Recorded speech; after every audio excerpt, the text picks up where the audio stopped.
Hi everyone, welcome back to my channel. ಎಲ್ಲರೂ ಹೇಗಿದ್ದೀರಾ? I hope ಚೆನ್ನಾಗಿದ್ದೀರಾ. ಇದು ಬಂದು ಕುಂಭಮೇಳ ಟ್ರಾವೆಲಿಂಗ್ ವ್ಲಾಗ್ ಆಗಿರುತ್ತೆ. ನಿನ್ನೆ ಮಧ್ಯಾಹ್ನ 3 ಗಂಟೆ ಹಂಗೆ ಊರು ಬಿಟ್ಟಿದ್ದು. ಇವಾಗ ಹೋಗ್ತಾ ಇದ್ದೀವಿ. ಇದು ಯಾವ ಊರು ಅಂತ ಗೊತ್ತಿಲ್ಲ, ಹೈವೇಲಿ ಹೋಗ್ತಾ ಇದ್ದೀವಿ. ಕುಂಭಮೇಳದಲ್ಲಿ ಯಾವ ರೀತಿ ಇತ್ತು, ಕ್ರೌಡ್ ಎಲ್ಲ ಹೆಂಗಿತ್ತು, ಮತ್ತು ನಮ್ಮ ಜರ್ನಿ ಎಲ್ಲ ಯಾವ ರೀತಿ ಆಯಿತು ಅಂತ ಈ ವಿಡಿಯೋದಲ್ಲಿ ಶೇರ್ ಮಾಡ್ಕೊತೀನಿ. ವಿಡಿಯೋನ ಎಲ್ಲೂ ಕೂಡ ಸ್ಕಿಪ್ ಮಾಡಿದೆ, ಫಸ್ಟಿಂದ ಲಾಸ್ಟ್ವರೆಗೂ ನೋಡಿ.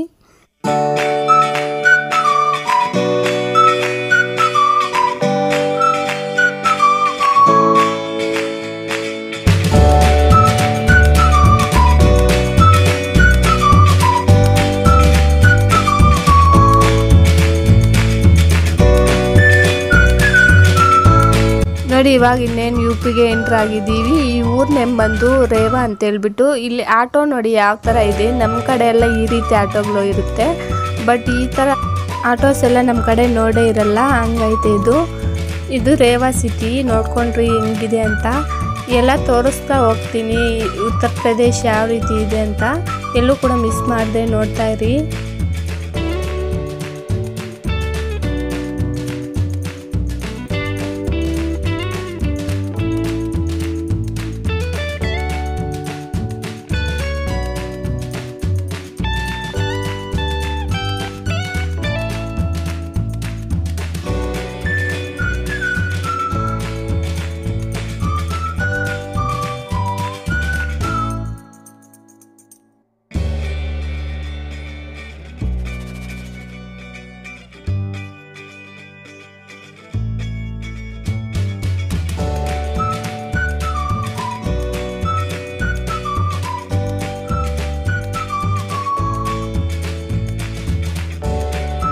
ಇವಾಗ ಟೈಮ್ ಬಂದು ಬೆಳಗ್ಗೆ 10 ಗಂಟೆ ಆಗಿದೆ.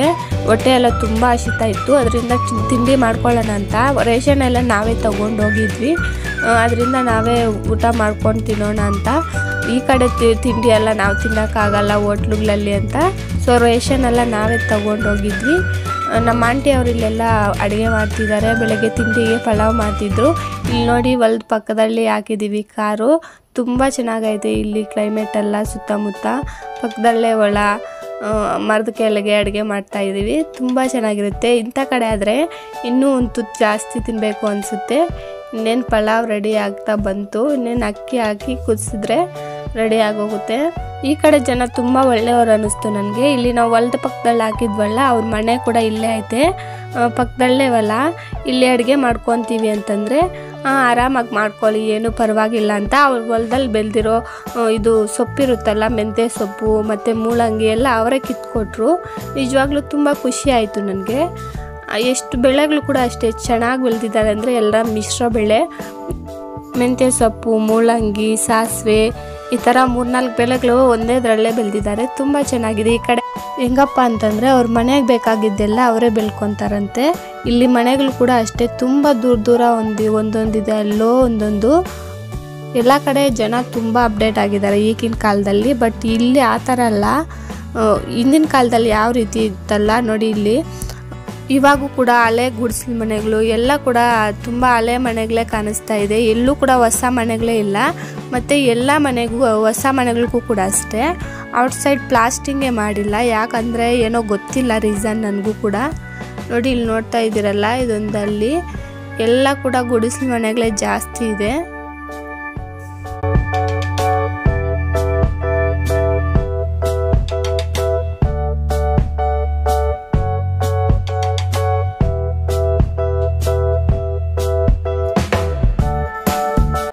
ಪ್ರಯಾಗ್ರಾಜ್ಗೆ ಹೋಗೋ ದಾರಿ ಎಲ್ಲ ತುಂಬ ಜಾಮ್ ಆಗೋಗಿದೆ. ಎಲ್ಲ ಸ್ಟಾಪ್ ಮಾಡಿಸ್ಬಿಟ್ಟಿದ್ದಾರೆ ಅಲ್ಲಲ್ಲಿ. ಅದರಿಂದ ನಾವು ಇಲ್ಲಿ ಅಡ್ಡ ದಾರಿ ಅಂದರೆ ಅಲ್ಲಿ ಮೇಳೆಯಿಂದ ಹೋಗ್ತಾ ಇದ್ದೀವಿ.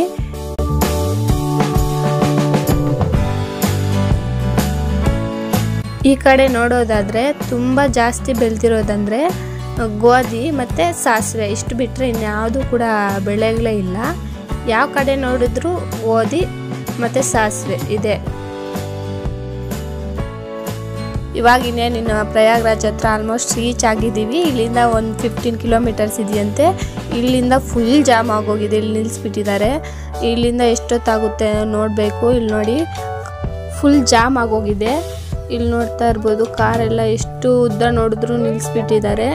ನಾವು ಕಾರಲ್ಲಿ ಕೂತು ಸಾಕಾಗಿ ಕೆಳಗಡೆ ಇಳಿದ್ಬಿಟ್ಟು ಕೂತ್ಕೊಂಡಿದ್ದೀವಿ. ಕೆಲವರಾದರೆ ಇಳಿದ್ಬಿಟ್ಟು ನಡ್ಕೊಂಡು ಹೋಗ್ತಾ ಇದ್ದಾರೆ.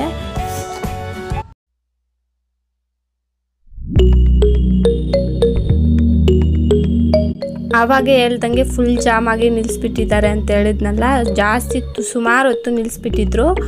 ಸೊ ಅಲ್ಲಿಂದ ಅದೆಲ್ಲ ಕೂಡ ಕ್ಲಿಯರ್ ಆಗಿ ಬರುವಷ್ಟಿಗೆ ನಮ್ಗೆ ಇಲ್ಲಿ ಟೈಮು 10 ಗಂಟೆ ಆಗೋಗ್ತಾ ಇದೆ. ಇಲ್ಲೇನು ಪಾರ್ಕಿಂಗ್ ಪ್ಲೇಸ್ ಬಂದಿದ್ದೀವಿ.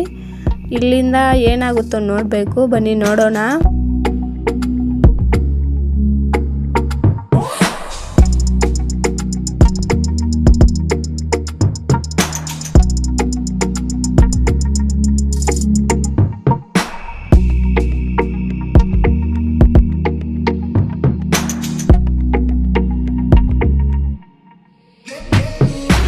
ಇಲ್ಲಿ ನೋಡ್ತಾ ಇದ್ದೀರಲ್ಲ ಎಷ್ಟೊಂದು ವೆಹಿಕಲ್ಸ್ ಎಲ್ಲ ನಿಂತಿದೆ. ಇದು ನೋಡ್ತಾ ಇದ್ರೇನೆ ಭಯ ಆಗ್ತಾ ಇದೆ ಎಷ್ಟು ಜನ ಇದ್ದಾರೆ ಅಂತ. ಇಲ್ಲಿಂದ ಇನ್ನು ಮುಂದೆ ಹೋಗೋಕ್ಕೆ ಬಿಡಲ್ಲ, ಇಲ್ಲೇ ಸ್ಟಾಪು. ಇಲ್ಲಿ ಕಾರ್ ಪಾರ್ಕಿಂಗ್ ಮಾಡಿಬಿಟ್ಟು ಇಲ್ಲಿಂದ ಮುಂದೆ ನಾವು ಬೇರೆ ವೆಹಿಕಲಲ್ಲಿ ಹೋಗಬೇಕಾಗುತ್ತೆ. ಚಳಿ ಅಂತೂ ಸಖತ್ ಚಳಿ ಇದೆ, ನಮಗಂತೂ ಆಚೆ ಬರೋಕ್ಕೆ ಭಯ ಆಗ್ತಿದೆ. ಇನ್ನು ಟೈಮ್ ಬೇರೆ 10 ಗಂಟೆ ಆಯ್ತಲ್ಲ, ತಿಂಡಿ ತಿಂದ್ಬಿಟ್ಟು ಮತ್ತೆ ಬೆಳಗ್ಗೆ ಸ್ನಾನ ಮಾಡೋದಾ ಇಲ್ಲ ಇವಾಗೆ ಮಾಡೋದಾ ಅಂತ ಯೋಚನೆ ಮಾಡ್ತಾ ಇದ್ವಿ. ಇವಾಗ ಫಸ್ಟು ಊಟ ಮಾಡಿಬಿಟ್ಟು ಮತ್ತೆ ಬೆಳಗ್ಗೆ ಹೋಗೋದಾ ಅಥವಾ ಇವಾಗೆ ಹೋಗೋದಾ ಸ್ನಾನಕ್ಕೆ ಅಂತ ನೋಡ್ಕೊಳ್ಳೋಣ ಅಂತ. ಇಲ್ಲಿ ನೋಡಿ ಚಳಿಗೆ ಎಲ್ಲರೂ ಬೆಡ್ಶೀಟ್ ಉತ್ಕೊಂಡು ಕುತ್ಕೊಂಡಿದ್ದೀವಿ. ನಿಜವಾಗ್ಲೂ ಊಟ ಕೂಡ ತಿನ್ನೋಕ್ಕಾಗ್ತಿಲ್ಲ, ಅಷ್ಟೊಂದು ಚಳಿ ಇದೆ ಇಲ್ಲಂತೂ. ಇನ್ನು ಇವಾಗೆ ಸ್ನಾನ ಮಾಡಿಬಿಡೋಣ ಏನಾದರೆ ಅದಾಗಲಿ ಅಂತ ಡಿಸೈಡ್ ಮಾಡಿ ಇಲ್ಲಿ ಬಂದ್ವಿ ನೋಡಿ. ಅಲ್ಲಿಂದ ಮತ್ತೆ 5 ಕಿಲೋಮೀಟರ್ಸು ಬೈಕಲ್ಲಿ ಬಂದಿದ್ದು. ಒಬ್ಬೊಬ್ಬರಿಗೆ 200 ರೂಪೀಸ್ ತಗೊಂಡ್ರು. ಯಾಕಂದರೆ ಬೆಳಗ್ಗೆ ಅಂದರೂ ಕೂಡ 5 ಗಂಟೆಗೆ ನೀರಲ್ಲಿ ಮುಳುಗಬೇಕು ಅಂತೇಳಿದರು. ಇನ್ನು ಬೆಳಗ್ಗೆ ಆ ಚಳಿಗೆ ನೀರಲ್ಲಿ ಮುಳುಗೋಕ್ಕಿಂತ ಇವಾಗೆ ಹೆಂಗೋ ಸ್ನಾನ ಮಾಡಿಬಿಡೋಣ ಅಂತ ಬಂದ್ವಿ ಇಲ್ಲಿಗೆ. ಬಟ್ ಇಲ್ಲಿ ಚಪ್ಪಲಿ ಬೇರೆ ಇರಲಿಲ್ಲ. ನಡೀತಾ ಇದ್ದರೆ ಕಾಲು ನಿಜವಾಗ್ಲೂ ಐಸ್ ಕ್ಯೂಬ್ಸ್ ಮೇಲೆ ನಡೆದಂಗಿದೆ, ಅಷ್ಟೊಂದು ತಣ್ಣಗಿದೆ ಇಲ್ಲಿ. ಮತ್ತು ಈ ಮರಳಿದೆಯಲ್ಲ ಎಷ್ಟೊಂದು ಮೃದುವಾಗಿದೆ ಅಂತಂದರೆ ಕುಂಕುಮ ಇರುತ್ತಲ್ಲ ಅಷ್ಟೊಂದು ಮೆತ್ತಗಿದೆ ಇದು. ಇನ್ನು ರಾತ್ರಿ ಹೊತ್ತಲ್ಲ ಅಷ್ಟೊಂದು ಜನ ಕೂಡ ಏನಿರಲಿಲ್ಲ, ಕಡಿಮೆನೇ ಇದ್ದರು.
ಇದು ಫುಲ್ ವಿಡಿಯೋ ಮಾಡಿಲ್ಲ, ಯಾಕಂದರೆ ನನ್ನ ಫೋನ್ ತಗೊಂಡೋಗಿರಲಿಲ್ಲ. ಅದರಿಂದ ಇದು ನಮ್ಮವ್ರ ಫೋನಲ್ಲಿ ತೆಗೆದಿದ್ದು. ಜಸ್ಟ್ ನಿಮ್ಗೆ ತೋರ್ಸೋಕ್ಕೆ ಅಂತ ಸ್ವಲ್ಪ ಶಾರ್ಟ್ ವೀಡಿಯೋಸ್ ಮಾಡಿದ್ದೆ. ಆ್ಯಕ್ಚುಲಿ ತುಂಬ ಚೆನ್ನಾಗಿತ್ತು ನೀರಲ್ಲಿ. ಫಸ್ಟಲ್ಲಿ ಇಳಿದಾಗ ಸ್ವಲ್ಪ ಚಳಿ ಅನ್ನಿಸ್ತು, ಆಮೇಲೆ ಆಚೆ ಬರೋಕ್ಕೆ ಮನಸ್ಸಾಗಿಲ್ಲ. ನೀರಲ್ಲೇ ಸ್ವಲ್ಪ ಆಟ ಆಡ್ಕೊಂಡು ಹಂಗೆ ಇದ್ಬಿಟ್ಟಿದೆ. ಎಲ್ಲರೂ ಚಳಿಗೆ ನಡುಗ್ತಾ ಇದ್ರೆ ನೀನೇನು ಆಟ ಆಡ್ತಾ ಇದೀಯಾ ಅಂತಂದರು ಎಲ್ಲರೂ. ಇಷ್ಟು ಇವತ್ತಿನ ಒಂದು ಬ್ಲಾಗ್ ಆಗಿರುತ್ತೆ. ವಿಡಿಯೋ ಇಷ್ಟ ಆದರೆ ಲೈಕ್ ಮಾಡಿ, ಶೇರ್ ಮಾಡಿ, ಕಾಮೆಂಟ್ ಮಾಡಿ, ಚಾನಲ್ನ ಸಬ್ಸ್ಕ್ರೈಬ್ ಮಾಡಿಕೊಂಡು ಸಪೋರ್ಟ್ ಮಾಡಿ. Thank you for watching.